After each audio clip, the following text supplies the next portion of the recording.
What's going on, guys? Alex Earth at 14EDC, and today I'm ready to do my full review on the Winter Blade Co Severn.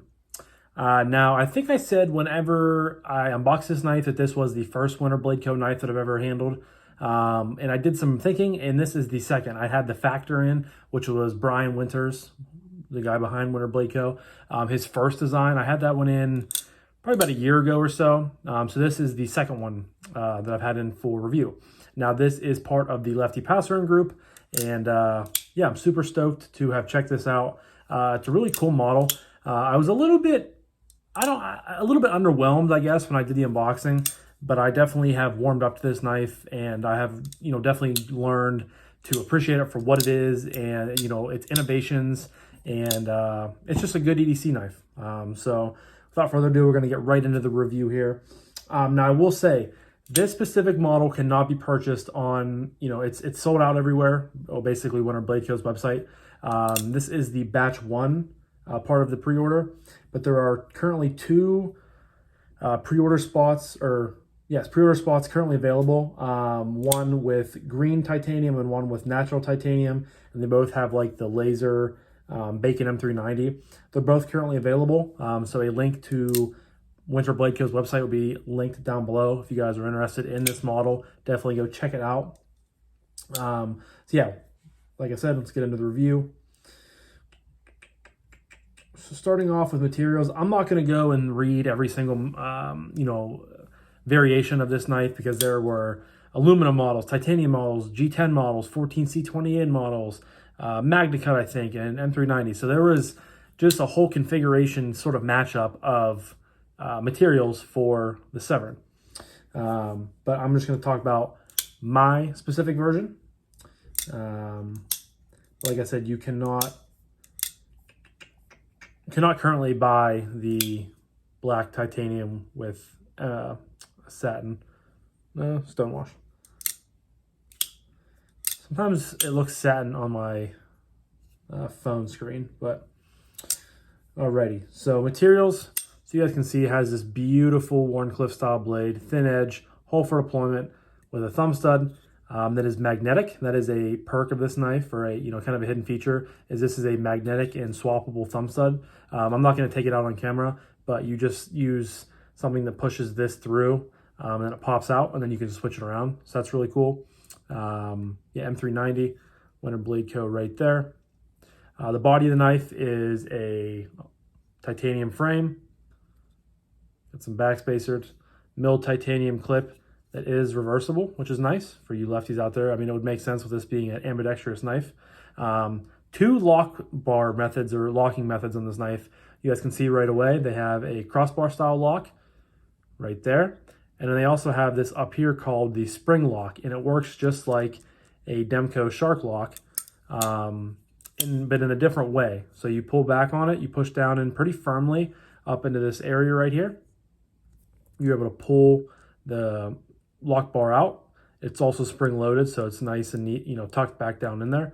Pull it up, and then it moves the whole lock bar, which is really cool. And it swings shut. So you can use it like a crossbar style lock knife, or you can use it like a, I hate to, compare it to Demco, but it's very comparable to a Shark lock, just with a different mechanism on the inside, and it's called the stealth lock, that is patent pended from Winter Blade Co. So that's pretty cool. Trying to think some other materials. There is internal milling on both sides, 1 2 1 2, 2 pockets on both. Some specs here. So overall blade length is 3.25 inches, blade edge length of 2.75, so from here to there. Handle length of 4.5, overall length 7.75, max handle width of 1.25, knife width when closed is 1.5. The titanium handles weigh 4.6 ounces.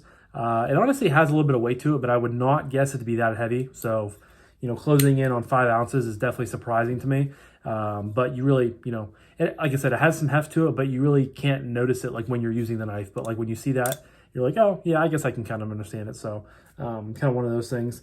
and they are made by Beztech. So, like I said, there was a lot of different variations of the knife. There was a more budget version. You got DLC coated 14C28N and white G10 combination for like $190.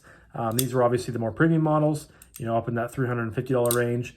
And then there was, I think, a few like real high-end ones.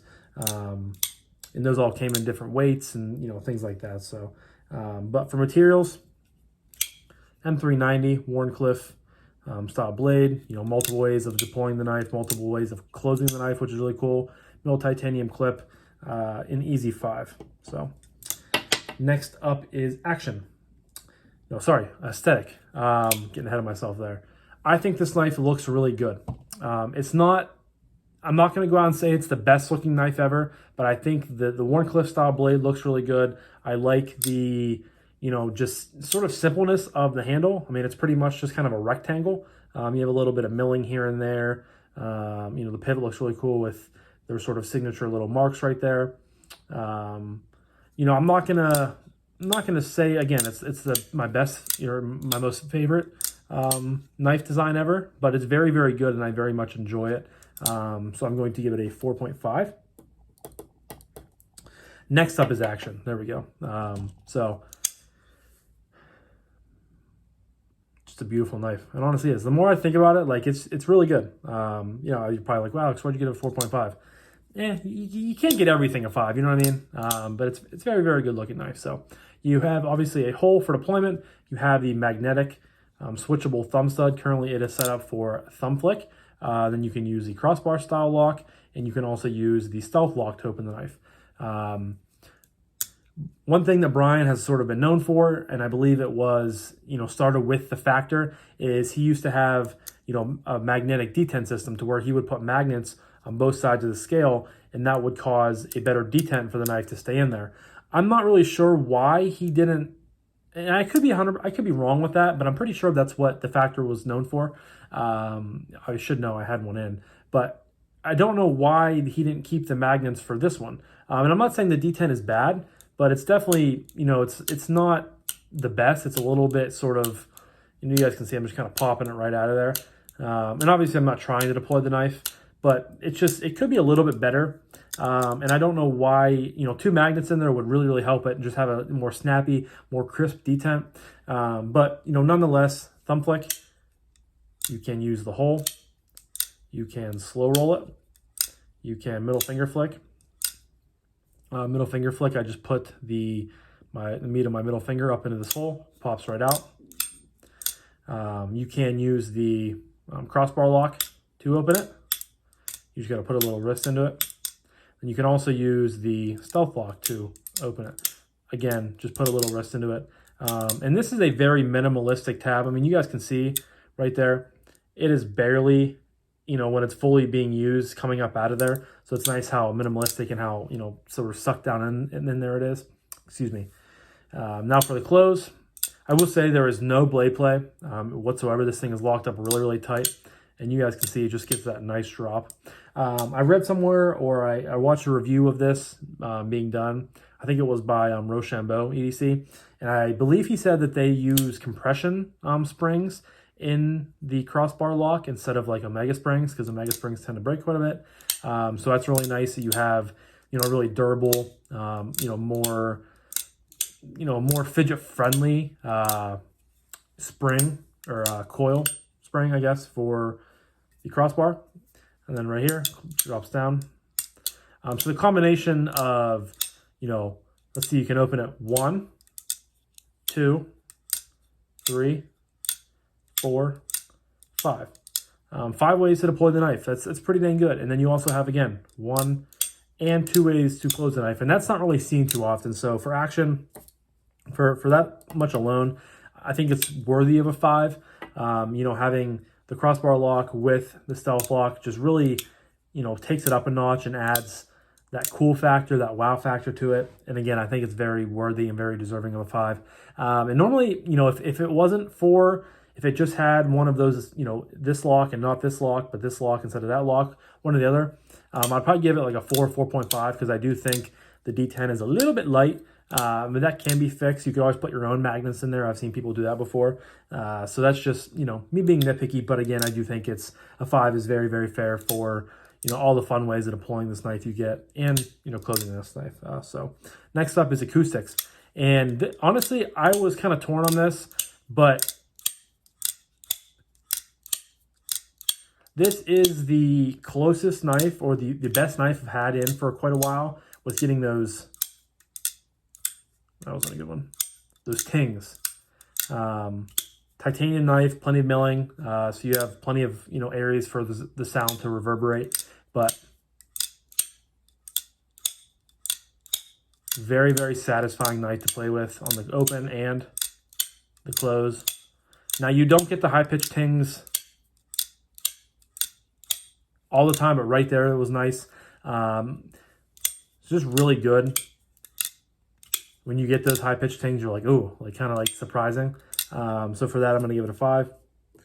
I know, like I said earlier, I can't give everything 5s, but honestly, just the, you know, when you do get those tings, and it's pretty frequently, but even when you don't, the action, or excuse me, the acoustics is still very, very good for what this knife is. So 5 out of 5 on the acoustics. Next up is ergos. And like I stated earlier in the video, this handle shape is very, very simple. You essentially have a rectangle. I mean, it's straight back from here. You do have a little bit of a curvature in the butt end of the knife, and you have pretty much a straight line with a little bit of an indentation right here on the bottom. You know, big forward finger choil. I believe they call it an XL finger choil on the listing on the website.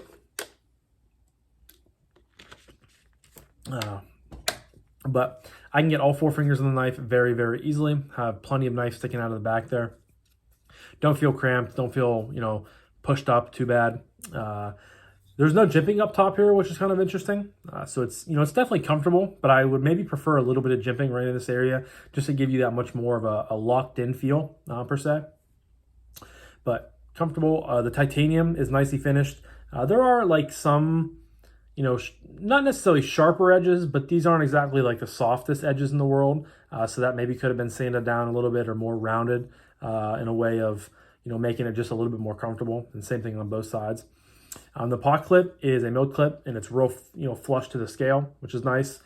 So when you're choked back in your normal, you know, grip, you can't really feel it at all. And it's a flatter clip, which is nice too. So it kind of, you know, disperses its mass over a larger piece of, you know, material or area. So it goes into your hand a little bit easier, as opposed to like thinner clips that kind of dig into your hand a little bit more. Hopefully that makes sense to you guys. Then of course you can choke up. So your pointer finger goes up here into the choil. You know, it's not, I wouldn't say it's the best choil in the world, because it's like, it's not, I mean, it's good, don't get me wrong, but it's not like it's all one, you know, a 50-50 choil like Devo likes to do, where it's, you know, half the scale, half the knife, and it's just one flowing, you know, area. This is comfortable, don't get me wrong, but, you know, you do have to kind of put your finger down in here, and you kind of have the scale to constrict you a little bit. So if you have really big, meaty fingers, it might not be as comfortable. But when you choke up, really, really, you know, locked in place for those push cuts.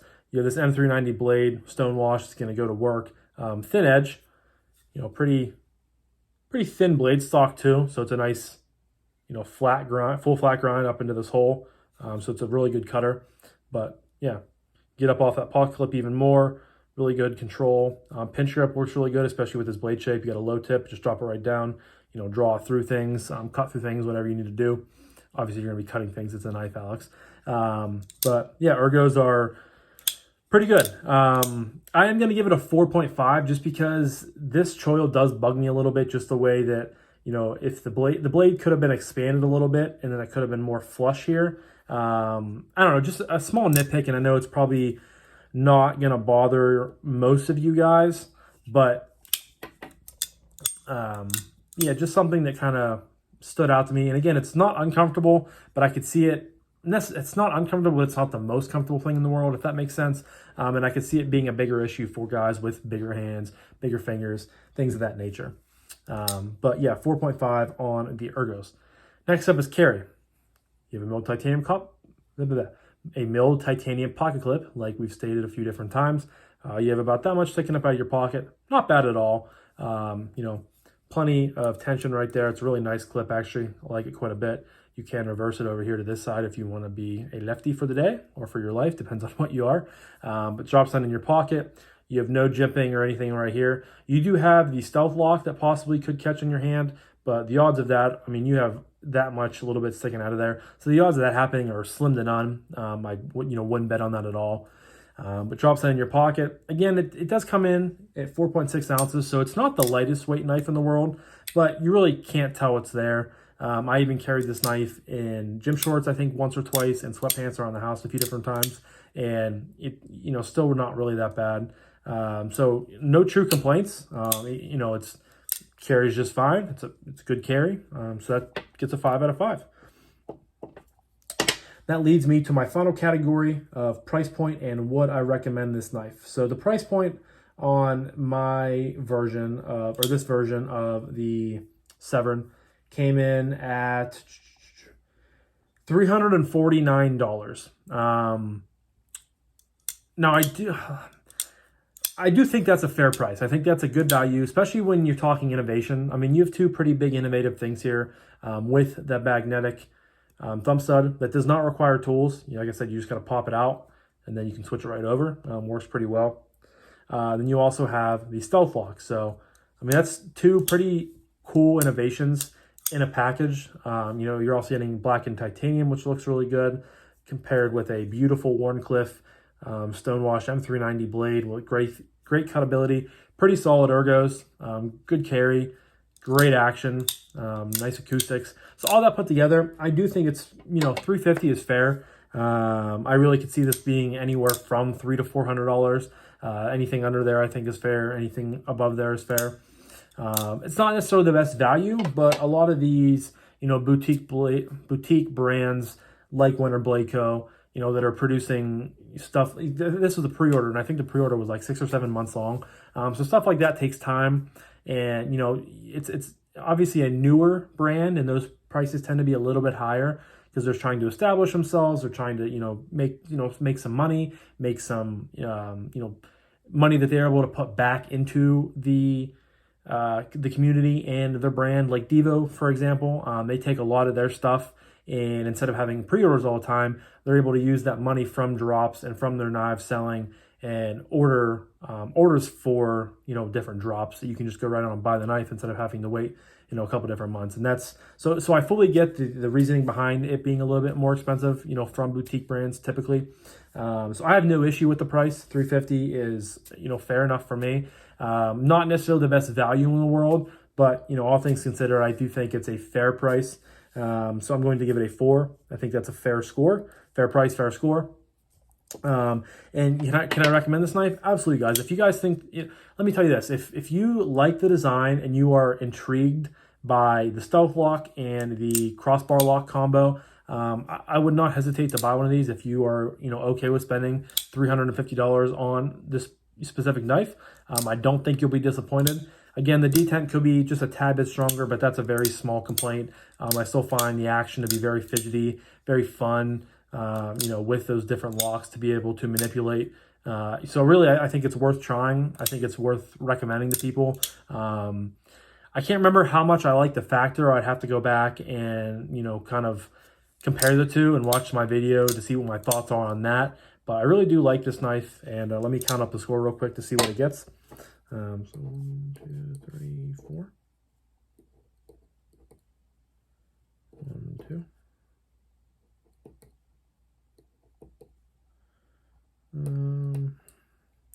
Alrighty, so the Winter Blade Co Severn is coming in at a score of 33, which on my categories is fantastic. I think that's a very, very fair score. I've said that a lot today, but I really do think scores that I gave this knife specifically, I think most of my scores are pretty fair, but, neither here nor there. So it comes in at a 33, excuse me, not a 30. But I enjoyed this knife. I can't wait to see what Brian comes out with in the future. And hopefully it gets in the pass-around group and I get to check out stuff like this because this is a very cool, very innovative knife. And it's very functional. It really is. It's just a functional piece of kind of artwork.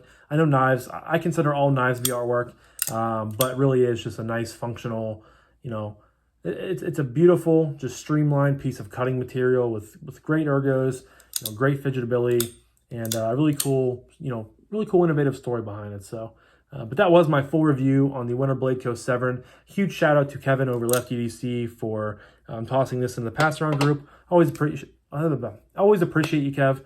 And yeah, drop a comment down below. Did you guys pick up one of these on the pre-order? Are you waiting for one to come in? Have you gotten a hand of one? Let me know. I would love to hear what you guys have to say. But I'm going to wrap this up now. So thank you guys again so much for watching. I greatly appreciate each and every single one of you guys. I hope you have a fantastic rest of your morning, evening, day, evening, said evening twice, night, whenever you're watching this. And I'll talk to you guys in the next one. Peace.